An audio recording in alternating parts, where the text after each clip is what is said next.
안녕하세요. 군사독복입니다. 이번 우크라이나 러시아 전쟁에서 무려 100만 명에 가까운 엄청난 사상자가 러시아 내에서 발생했다는 충격적인 사실이 밝혀졌습니다. 이는 미국 포브스의 보도에 인용된 자료와 러시아 내 독립 언론 매체인 베르스타가의 자료를 통해 교차 검증된 것이기에 정확할 확률이 더욱 높은데요. 그러나 더 충격적인 사실은 여기에 바그너 그룹이나 짜레 울프 같은 PMC 용병들, 죄수병들이나 의용군, 루안스크 군과 도네츠크 군은 포함이 되지 않았다는 것입니다. 이들까지 포함할 경우 그야말로 어마무시한 사상자가 이번 전쟁으로 러시아에서만 발생했다는 것을 알 수 있는데요. 그렇다면 우크라이나 측의 피해 상황은 어떨까요? 러시아군 피해가 100만 명이면 우크라이나군 피해는 그 몇 배인 수백만 명에 달할까요? 자세히 알아보겠습니다. 전문가는 아니지만 해당 분야의 정보를 조사 정리했습니다. 본의 아니게 틀린 부분이 있을 수 있다는 점 양해해 주시면 감사하겠습니다. 러시아군 사상자 100만 명 육박. 최근 발표된 포브스 기사를 통해 러시아군의 사상자 수가 100만 명에 이른다는 추산이 나온 바 있는데요. 포브스 지의 기사에서 밝혀진 바에 따르면 러시아 정부에서는 이번 전쟁으로 인한 전사자 유족에게 256억 달러의 보상금을 지급했고 부상자들에게는 210억 달러의 보상금을 지급했다고 합니다. 이 금액을 러시아군 1인당 보상액으로 나눠볼 경우 전사자 수만 37만 2093명에 부상자 수는 50만 8374명에 달한다는 수치가 나옵니다. 사상자 전체 수만 88만 567명이라는 말인데 러시아 내부 자료를 토대로 나온 추산인 만큼 정확하다고 장담하기는 어려운 수치였는데요. 그런데 이후 더욱 직접적으로 러시아군 사상자 수를 파악할 수 있는 자료가 드러났습니다. 현지 시각 9월 19일 러시아 내 여러 오신트 정보들에 따르면 러시아 연방정부 노동사회보장부는 우크라이나 전쟁에서 사망한 군인들을 위한 증명서를 준비하고 있다고 합니다. 그리고 연방정부 조달 포털 사이트에는 무려 100만 개나 되는 충격적인 숫자의 증명서 조달 사업 공고가 올라왔는데요. 러시아는 외부 업체를 통해 일정한 형식의 증명서들을 납품받고 거기에 발급 대상자의 정보를 기재해 증명서를 발급하는 것으로 알려져 있습니다. 이 공고의 내용에 의하면 러시아 노동사회보장부는 전사자 유족에게 발급해줄 전사자 확인서 23만 개 그리고 참전 상위 군인에게 발급해줄 증명서 75만 7,503개를 조달받을 것으로 보입니다. 이를 더해보면 좀 더 확실히 밝혀진 러시아군의 사상자 수가 무려 98만 7,503명 이상이라는 것을 알 수 있는데요. 그런데 러시아는 이전에도 이런 조달 사업을 벌인 바 있습니다. 지난 5월 노동사회보장부는 전사자 유족들에게 발급해줄 증명서 23,716개를 납품받은 것은 물론 이외에도 참전 상위 군인 증명서 95,907개를 납품받은 기록이 있다고 합니다. 지난 해인 2022년에도 러시아에서는 5,777개의 증명서를 전사자 유족들에게 발급해주었고 상위 군인 증명서 또한 82,840장을 발급한 사실이 공개되었는데요. 러시아 내 독립 언론 매체인 베르스타가가 폭로한 바에 따르면 러시아 연방정부 노동사회보장부가 발주한 전사자 발급용 인증서 그리고 상위 군인 발급용 인증서를 모두 합치면 현재 그 숫자는 93만 6,052개에 달한다고 합니다. 이는 지난해 2월 24일 시작되어 지금까지 1년 7개월을 넘기고 있는 우크라이나 러시아 전쟁에서 러시아 측 사상자 수만 무려 100만 명에 육박한다는 것을 말해줍니다. 더 충격적인 것은 이 자료는 어디까지나 러시아 정규군들만 포함된 것이지 바그너 그룹이나 짜르 울프 같은 여러 PMC 용병들, 다른 나라에서 동원되어 전쟁에 참가한 의용군들, 우크라이나 내 루안스크와 도네츠크에서 징집된 군인들, 감옥에서 끌려와 전쟁에 동원된 죄수병들, 불법 체류자들과 같은 여러 종류의 사상자들은 포함되지 않았다는 것인데요. 이 많은 병력들에서 발생한 무수한 사상자들을 더해볼 경우 지금까지 1년 7개월간 러시아 내에서 발생한 사상자 수는 최소한 아무리 못해도 백수십만 명 이상에 이른다는 것을 알 수 있습니다. 반면 우크라이나군은 지난해 40만 명의 병력을 동원했고 그 별다른 동원 조치 없이 이 병력들이 아직도 전장에서 잘 싸우고 있는 상태인데요. 이를 보면 러시아군과 우크라이나군의 병력 교환 비율이 얼마나 크게 나는지 러시아군이 얼마나 귀중한 병력을 의미 없이 소모시켜왔는지 실감할 수 있습니다. 이 같은 사실이 알려질 정도이면 이제 러시아군 측에서도 더 이상 무모한 공세를 계속하기보다 유리하게 싸우는 방법을 익혀나가야 할 것 같은데요. 우크라이나군 포격 한 번에 박살난 러시아 최정예 공수군과 지휘부. 그러나 상황이 이처럼 최악인데도 불구하고 러시아군은 또 무리하게 자포리자 전선 오레오브 축선의 우크라이나군을 가마솥처럼 가둬놓고 포위섬멸하려는 헛된 꿈을 버리지 못하고 있습니다. 역시나 이번에도 또 무리하게 역습에 나선 러시아군 부대들이 초토화된 반면 우크라이나군은 오랜 시간의 전투 끝에 러시아군의 2차 주방어선 참호선이 늘어서 있는 이첸코베 바로 앞까지 치고 들어간 것은 물론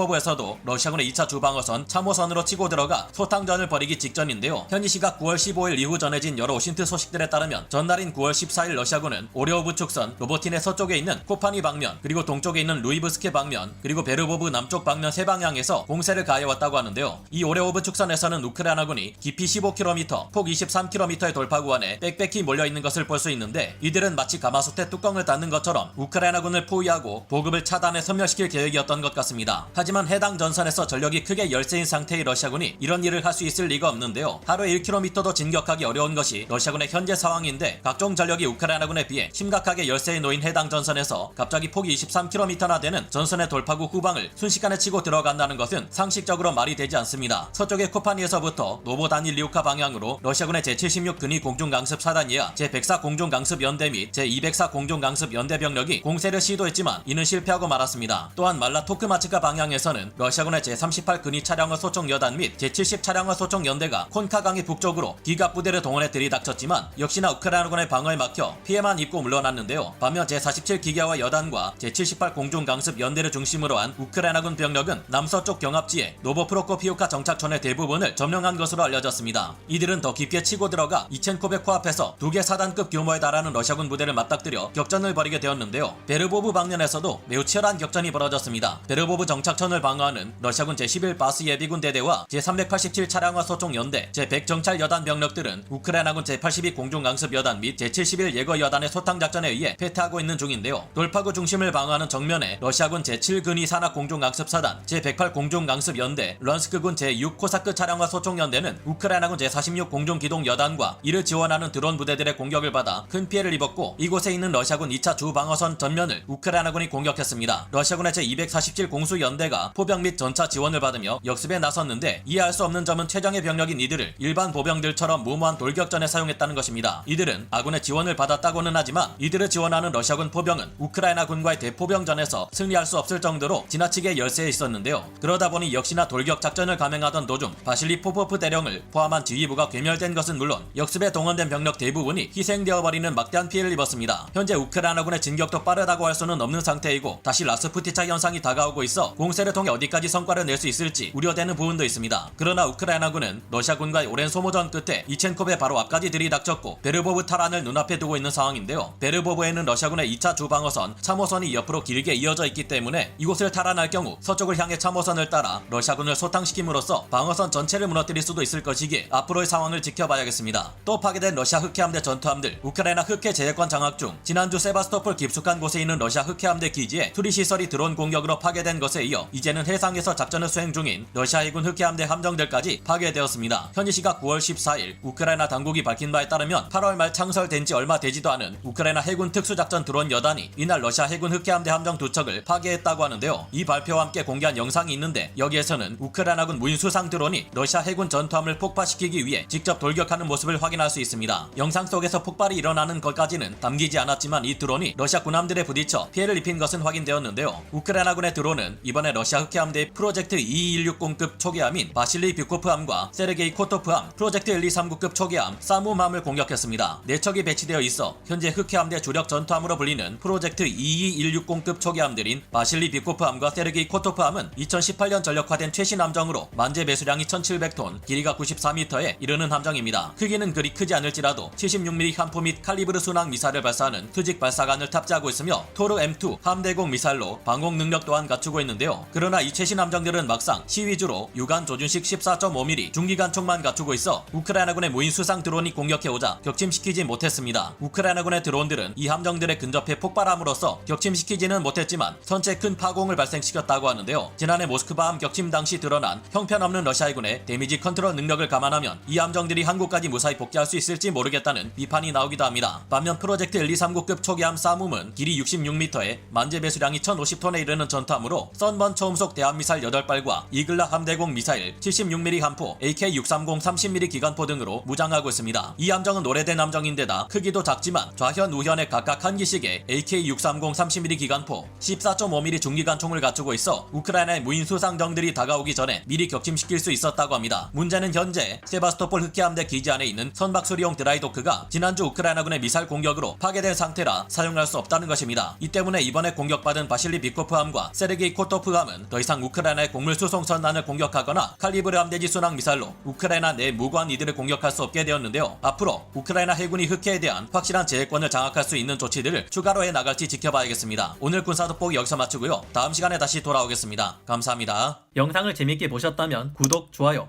알림 설정 부탁드리겠습니다.